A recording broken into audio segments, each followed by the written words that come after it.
Hello,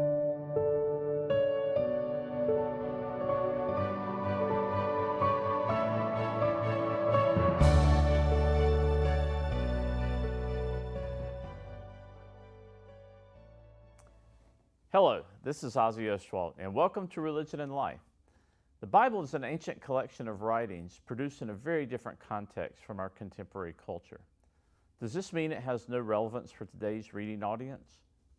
Our guest today, Dr. Rodney Duke, will guide us through a few examples of how the Bible speaks to us today in perhaps some surprising ways. Welcome back, Rodney. Yeah, appreciate you coming back. Last time you were on our program, we talked about the Bible, but we talked more about interpreting the text, giving some contextual clues and settings.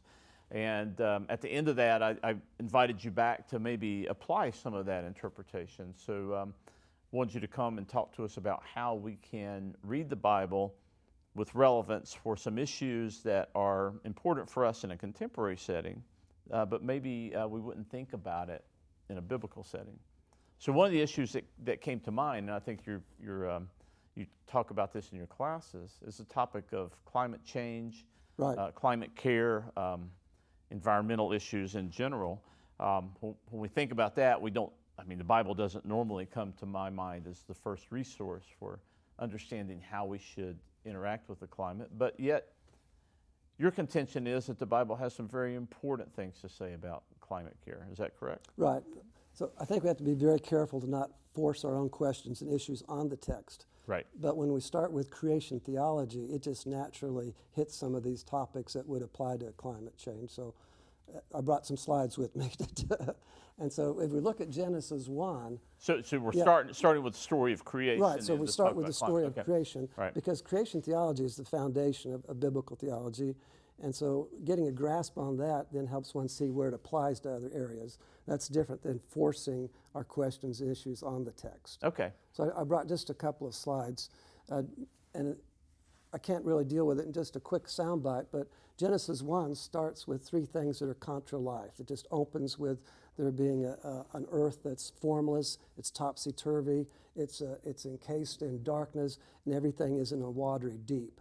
And in an ancient Near Eastern mindset, those three things are contra life. They're chaos. They're contra to life. And then it's introduced that the Spirit of God, the breath of God is hovering over that.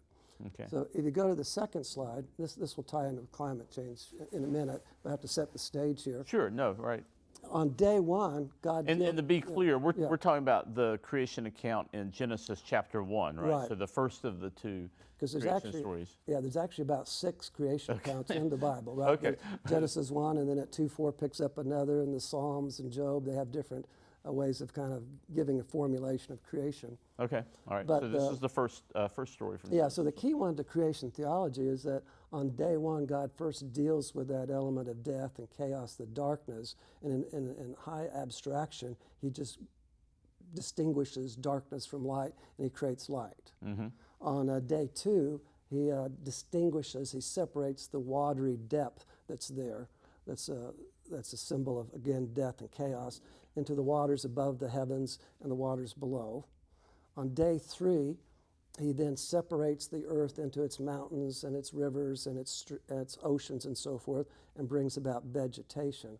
So what God has done is he's brought order into chaos in those 3 basic realms that are anti-life, and he's prepared them for the next 3 steps. So day 4 goes back to the same parallel to day 1, and now God fills the firmament with the lights for the times and seasons. Mm-hmm. On day 5, God fills the skies with the creatures of the air, and he fills the seas with the creatures of the seas. On day 6, then he fills the earth with the things that crawl and creep and walk, and then with humanity. So you have a parallel structure right, here. So there's a very clear parallel, and what's happening in this text is the major message is that God has created an orderly world, that he takes the things of chaos and he brings about order, and he makes them conducive of life, and then he goes back and he fills them. So there's all these parallel structures. There's this formulaic saying on day 1, and it was evening and it was morning, and, right. and then God said it was good. There's repetitions of 7 and 14 and 21. So the whole passage is very poetically structured to give this sense of order. So the creation account takes us from chaos and death to order and life. Exactly. Okay, all right. And then as we get into the next slide, when he talks about the creation of humanity, God said, let us make humankind in our image, after our likeness, so that they may rule over the fish of the sea, the birds of the air, over the cattle, over all the earth, over all the creatures that move on the earth.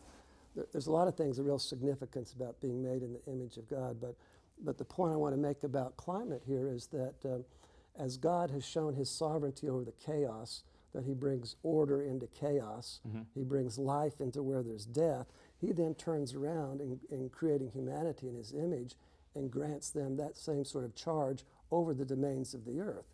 So that's an amazing statement that would work for climate change, climate care, environmental issues. To be created in the image of God would mean that we should be working to bring order into chaos, Right. life in where there's death.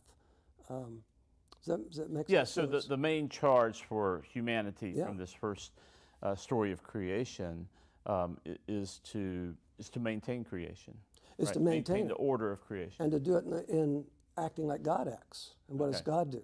Right, He brings order into chaos. He brings life to where there's death. right. So to be negligent in those areas is to miss one's calling as part of the being created in the image of God. Okay. All right. So you take Genesis 1, and really you're talking about creation theology here with the Jewish scripture, the Christian scripture, and you're ending with this admonition then. Now, would you say, being that this is theology, is this can you say this is a universal admonition, or is this a charge to be taken only by Christians and Jews and others who would read the Genesis account with some sort of authoritative Right. Well, of perspective? course, this is the Hebrew scriptures, Right, but they would see it as universal because this is just the nature of creation. That the one who has brought order into chaos charges human beings with a similar kind of responsibility. okay, So for those who hold that as scripture, they're going to see this as universal. They're not going to see it as limited in application. They're going to see that as part of their charge as human beings, as those created by God. And I don't know if you're going to come back to it later, but it's very distinct Israelite theology to talk about human beings, male and female, being created in the image of God. right, yeah, and I'd like for you to comment on that, but I just want to comment here that this is a really different way of looking at this first chapter than ways I've been taught in the past. I mean, normally we look at this first chapter and people talk about what the image of God means, and we talk about whether or not sin is involved, or human beings fallen angels, and so forth, with all these other theological overlays about human nature in particular. But here you've got a really different perspective on it, that this is not so much about human nature as it is about a charge to humanity, of what humanity's purpose is. Right. In the So universe. in the ancient Near East, they would use these kind of narratives to give a worldview to people. Right. Is there a divine sphere? What's the nature of it? Is there a human sphere? What's the nature of it? Is there a natural sphere of the earth? What is it like? And here, those questions have been answered in an Israelite perspective that really gives human beings a high charge of what it means to be created in the image of God. The verb that's used, he distinguishes light from darkness, he distinguishes the waters above, and so forth. It becomes the major verb of the charge of Israel. They are to distinguish between order and chaos. They're to distinguish between life and death. And it becomes priestly language Right. to teach the people to make these kind of distinctions. So this is not reading into the text a modern concern. This is actually seeing how the text in its basic creational theology would very easily apply to what our role is as human beings. And of course, this is a charge that was made long before we understood climate change and the way Right, we think about right. it today. All right, no one was burning fossil fuels to the extent that we are now in the ancient world, at least. What would it mean to see that as God is sovereign over the chaos of the cosmos, that the human role of sovereignty over the domains of the earth is to be working for order, Okay. to working for life. Right. So in the second story, in chapters 2 and 3, there's kind of a stewardship role that is highlighted. Is this piggybacking on this more kind of theoretical framework, or is it saying the same thing in a different way? Well, it's the second story, Right. but the questions that they answer, they sometimes answer from different perspectives, but they're still complementary perspectives. So the views that both of these stories give are very complementary. So in the next text, which comes from the second story, which begins with the creation of Adam specifically, Okay. after Adam has been made, which is the word for Adam, it comes from Adamah, the ground. Adam comes from Adamah. The Lord God takes Adam and he places him in the orchard in Eden to care for it and to maintain it. Now, a good Israelite would realize that those are priestly terms. They're going to be used in the priestly language.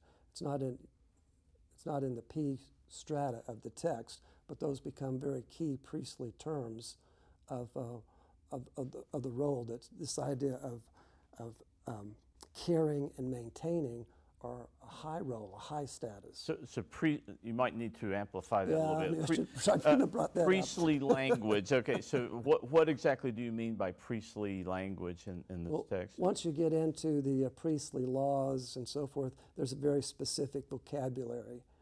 And this section in Genesis 2 isn't considered that kind of high priestly language all the way through. It's considered a different background to it. Okay. But nonetheless, those terms are going to be key terms. And so any good Israelite hearing this text would recognize that Adam has just been given a pretty high priestly kind of calling. I got you. That Okay. tending to the earth and caring for the earth is not a negative role. It's not a subordinate role. It was not even to be laborious. That comes with what we call the fall. That's not really a biblical phrase, but it's what we call. So it's a high calling. So it's a purpose. It's a purpose. Almost a law, or is that more? Is that a different type of text then, in legal prescriptions? So it's not a legal text. Okay. But again, the way the narratives work is to give people a worldview, and the worldviews tend to have to do with what's our source of origin. Is there a meaning? Is there purpose? Is there direction? Are there values? And these texts both have a sense of making very clear a purpose, which is a very high calling in relationship to tending the things of the earth. So we could say our purpose as human beings is to bring order, to bring life, to care for and maintain. Yeah. All applied to our world, to our environment, and so forth. Well, and obviously, it would apply way beyond environment, but obviously it does there because it's specifically mentioned. But yeah. But it would also apply to our relationship with living things, animals, and to human beings. Human beings, right? So we've got a worldview and a set of values here that are kind of have universal application. Yes. Yeah.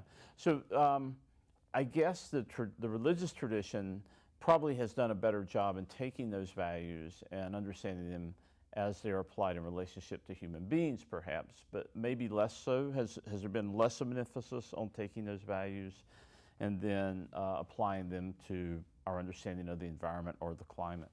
Or has that been something that's not been as universally recognized? I think you're right. People have not focused on it. I think it's part of human nature to be abusers and to use what can we get out of the... What's a utilitarian perspective? Right. Yeah. What can I get out of this world? But the basic Israelite theology goes right back to being given this kind of rule over these domains for good. Yeah. So how would you? I know that this is not a theology that's universally held. That other biblical scholars would read these texts and maybe focus on the utilitarian aspect, and they would interpret the role of dominion to mean that the environment provides us resources that we use for our own purposes, for our own means, and that the stewardship element would take secondary relevance. How would you respond to someone who's reading the same text as you're reading here, perhaps talking about the same worldview and values, yet coming out in a completely different place? That's why I started with the first two slides. Okay, yeah. Because what do? We pick and choose verses that we like. So if we had started with that verse in the first chapter, to create humanity in his own image and give them dominion over these things, then somebody can take that and say, okay, this is my power. But if we look at it in context, being created in the image of God means one is to represent God. And if we see how God is represented in this chapter, he's totally represented not just thematically, but poetically through all the repetition, the formulaic saying, day 1, day 4, matching and so forth. It's just an emphasis over and over again on order. Right. God who brings order in the midst of chaos. So that's where the context, the whole thematic flow is important, and not just picking out a verse and using it for selfish purposes. So it strikes me, and I guess this is what theology does, right? It strikes me that the way you're reading the text here really presents God differently as well, because it's not a focus on the power or dominion of God so much as a kind of nurturing aspect of God's relationship to the world and God's relationship to creation. And that, so that's a worldview difference that sometimes would need to be emphasized as well. You're really talking about God in a different way in order to talk about humankind in a different way. I don't know whether to state my next thought or not. Go ahead and state your next thought. That's what you're here for, yeah. Another can of worms. And I should have stated that as a question and not a statement. So go ahead with your next thought. The issue of theodicy, why is there evil, why is there suffering, and so forth, really has sort of a modern slant to it. Okay. We think, well, there's a good world, why should there be evil, why should there be suffering, why should there be storms? This text, like the other ancient Near Eastern kind of creation texts, turns that upside down. They say, our life is full of chaos. Right. It's hard, it's rough, it ends in death. Why is there any sort of order at all? That flips the expectation. It flips the question around totally. So from a contemporary perspective, we're more used to saying we should be in an ordered place, we should be in a good place, yet evil and pain intrude upon that. And the ancient perspective would flip it entirely. The opposite. So the life is chaotic, and God Why is there order? Brings order. And if you think about it, so you're going to plant a garden. What's the first thing you have to do? You got to deal with chaos, and you got to take out the trees and the rocks and the bramble, and you got to order the land, and then you plant your seeds and you water it, and then what happens if you walk off? Chaos encroaches all over again. Yeah. And so life is maintaining order in the midst of chaos. And so human beings want to know, why is there any order at all? How can I align myself with that order? How can I make life go in a more orderly way right. for me when it's rough? So this kind of text really flips that issue away from that kind of modern approach and has a very different presentation about it. So how successful are you with your students, or maybe in the community, if you do talks in the community, in not only highlighting this different worldview perspective, but getting people to see this as a valid way of looking at their world? Because, I mean, there's a difference, right, between saying this is an ancient perspective and then going the next step and say, well, this should be our perspective, right? Yeah. Well, again, I'm not sure if I'm getting your question, but if people hold a vested interest in the text and they want to know where it's coming from, I think the major issue is that they don't understand that it's an ancient Near Eastern text and how they functioned. We voice modern expectations on the text, and those are usually wrong expectations. Yeah. Well, how can let me state it differently. Maybe. Okay. So if we are working with ancient Near Eastern expectations, okay, how can we allow those values and those worldviews and those expectations inform us in our contemporary situation, where we find ourselves in the middle of a climate crisis, not imposing our own values and our own questions, but allowing the text to speak to us as we try to interact with our environment in a way that works from chaos to order? Is that asked better, perhaps? Maybe. We have to learn how to read them correctly. Right. And so that's what my classes are about, trying to reorient people's thinking about how to read these texts. So for instance, when we first found ancient Near Eastern texts that had parallel creation stories and flood stories and so forth, the assumption of the community of faith was, well, the Bible was first and these are perversions that come along later. But the truth of the matter is that Israel was birthed into a world of advanced civilizations. Advanced civilizations had these texts way before there was an Israel or Moses, and even before there was an Abraham. And they used these stories not only to tell about the nature of the divine realm and human and natural realm, but mainly for political purposes. The biblical texts have really been depoliticized. So what So you got by political purposes, you've got gods competing against gods. Right. Usually their creation texts are going to support a particular capital city and a particular king and a particular god. Right. And so they're very politicized. Okay. And kings are going to be the ones in the image of God, not all of humanity. Gotcha. So that actually gets at the point. Once we understand how those texts function in the ancient Near East, we can see that Israel adopted them and adapted them. And when we see how they were adapted, that's when we really begin to see how they can apply today. So does that make sense? Yeah. So that first big adaptation is that kings are created in the image of God. And that was a political statement. It gave them power and authority. The Israelites rewrite the text and say all of humanity, male and female, is created in the image of God. That's a total change of power structures and political structures and so forth. All right, it's more of a democratization Yes. of these texts here.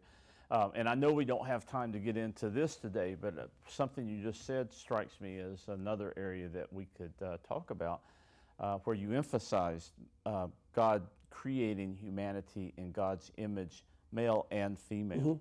There's no subordination there. Right. Right, so it's not only a democratization of humanity, from moving from kings having powers to all of humanity having power, but it's a recognition of I don't know quite how to say this, but a recognition of men and women, male and female genders being equal in God's eyes. Or a universal calling and that distinction of sex. And the second creation story as well, people think Eve is created from Adam's rib, but it's from his side. So the idea is that this is a complementary creation. And that has tended to be subordinated in the history of interpretation. Miss what that would have communicated to an ancient Near Eastern person. Yeah. Well, I feel like we're just sort of scratching the surface here, which I guess we need to take your classes in biblical interpretation. But I find this fascinating, particularly as a starting point for understanding how these texts can speak to us in a contemporary situation on topics like climate here, or like exploring human relationships and gender relationships in our world. So thank you. I love the subtlety and the insights you bring to talking about these ancient texts. And I guess you're just going to have to come back for a third time. All right. Well, that's it for Religion and Life this week. Join us next week on App TV when we continue to explore the many ways religion and culture interact. Until then, this is Ozzie Ostwalt.